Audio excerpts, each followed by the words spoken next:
Okay, I've just checked the mail and here I've received a radio. So I thought it'd just be interesting, let's open it up and see what's in here.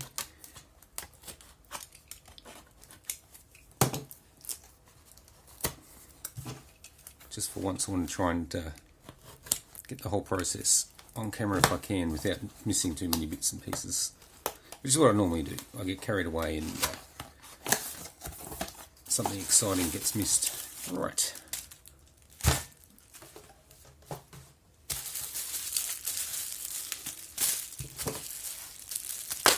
So I bought this, it was very cheap, marked as not working.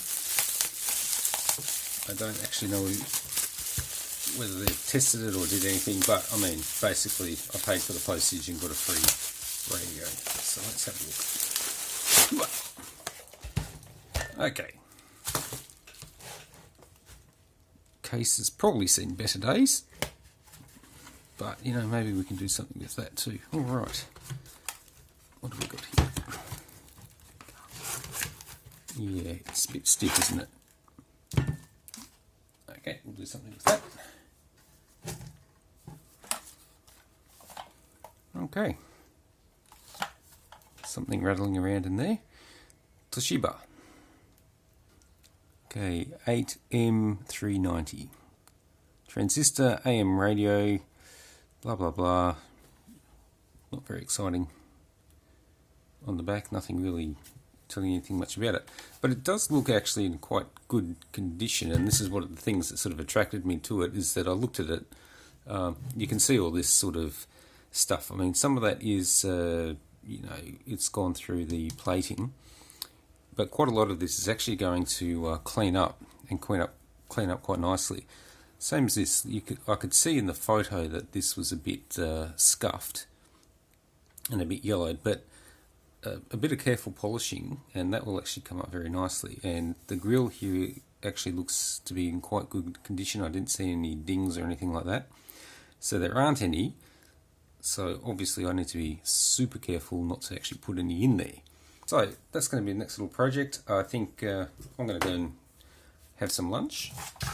After that, you know, might start just take it apart and have a look at what might be inside and see if we can figure out what's wrong, whether there's anything too bad or, you know, maybe it's junk and maybe I've got to do something else with it. But anyway, I can't complain about the price.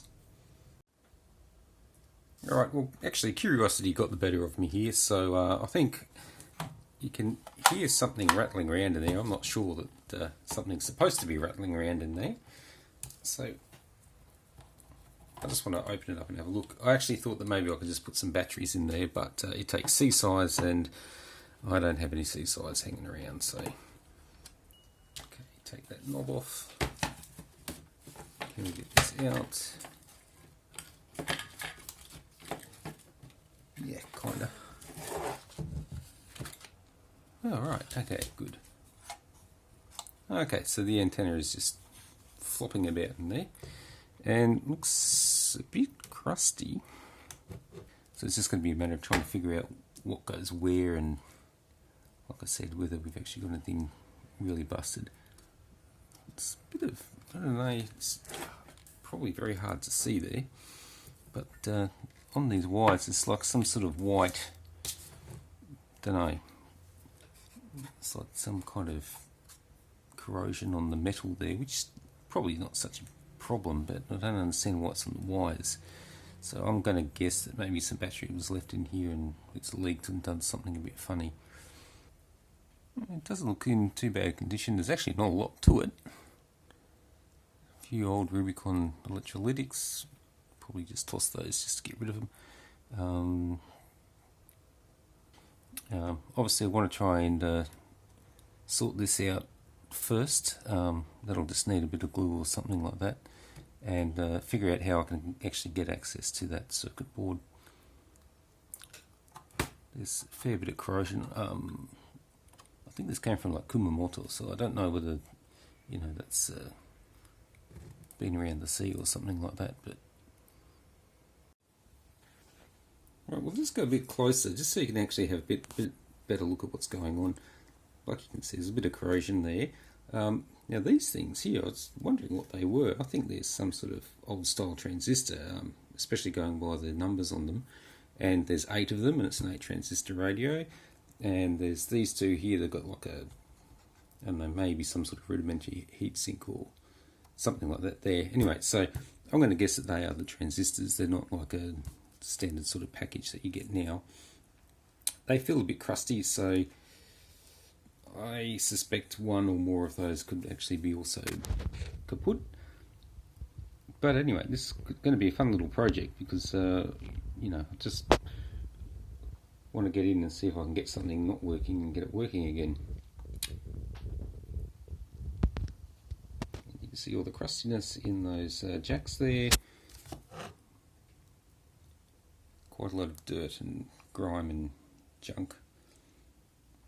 Again, I think, you know, there's enough here that's actually in okay nick that this might actually come up all right. So there we go. You're listening to Bliss.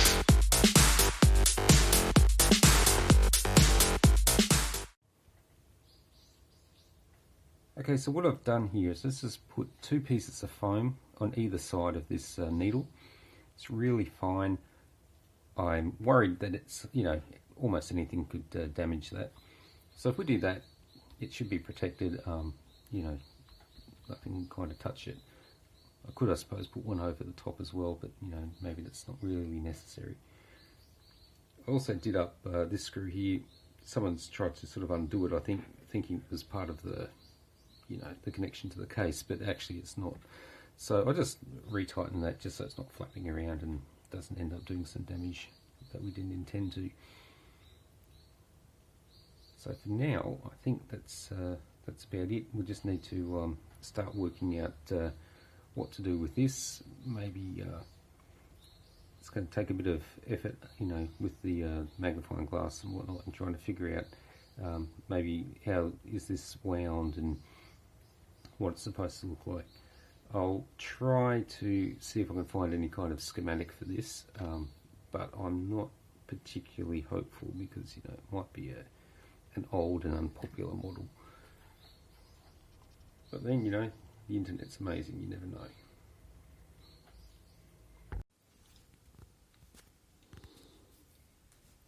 Okay, I'm reasonably convinced that wire that I saw there flapping about was connected here, and actually you can kind of see that you know, there's a bit of broken wire there, and I think that was soldered to that other thing. And obviously, because this has been sliding around, that other wire is like a single core, and it's fairly stiff, so obviously, and this is short, so you know what's going to give in that situation. These other wires that are much longer, and you know, they go, one goes to the variable capacitor and one goes to another part of the board, sort of all the way sort of back up here somewhere. So obviously they've got enough flex to that it's not really an issue for them. Yeah, look, you can see it's quite long. So anyway, that just gives it the required sort of flexibility that they've, you know, stayed together. Whereas you can see that yellow wire there is quite stiff, and it's pretty much in the same position I think it's been in for what, 40, 50 years. How old is this thing now? I think it's 70s or earlier, 70s probably. So obviously it would be kind of, you know, stupid to solder that without maybe first epoxying this, or at least being careful that this is not going to continue to move. Probably if I can get it out of there, is actually make it easier to work on, but I do actually have to be a bit careful then that you know, we're not breaking more things, because you know, I want this to be, you know, a simple repair, not a nightmare repair. Okay, there it is. That's I think soldered in. It seems to give me continuity when I check, you know, from here to the board where that thick wire gets soldered in, and also between that point and back here where I think the other side of that coil, the other wire goes off to. So yeah, I think that's pretty much that done. So the next thing to do is we'll just mix maybe a bit of epoxy and whack that back in. Although actually it'd probably be sensible if we test this before we make it permanent, because once it's permanent it's going to be a bit of a pain in the butt to undo if I have to redo it. So I think I'll fit it in, but maybe use some tape or something like that just to keep it all in place. Right, rather unsurprisingly, as I put that back in, the wire actually broke off. So what I decided to do is we got rid of this. This is the offending. This is like a single core, quite stiff wire. I decided that that's just going to cause me problems. So what I did is I replaced it with a bit of this stuff. It's a very thin wire, and I just made it a little bit longer so that we could get a little bit of flexure in there. So as you can see, it's in there quite nicely now. So the only thing now I want to do is obviously I want to stick that in so that it doesn't move around, even for temporarily, just for now, until I can test that this is all actually working the way it's supposed to. And once we've confirmed that, then I'll probably just epoxy it in or do something like that. So there you go. It's a lesson in there about chickens and eggs and hatchings and stuff. Just a quick update to this AM radio project. Now it takes 4.5 volts actually, because there's 3 C-size batteries. I originally thought it was 4, and it takes a 6 volt. So it seems to be that anywhere in between there is fine. So that's good news for me, because I actually had a 5 volt regulator and obviously 9 volt battery, so I can power this up. So I did that last night and I checked it out just with a pair of headphones, and I found that actually it was getting some clicks and whatnot. And when I just sort of started pushing and messing around with touching the board and putting pressure on it here and there, I actually started getting some actual sound out of it, and I could eventually tune in a station or two. So that obviously tells me that there's some problem with some connections. This style of PCB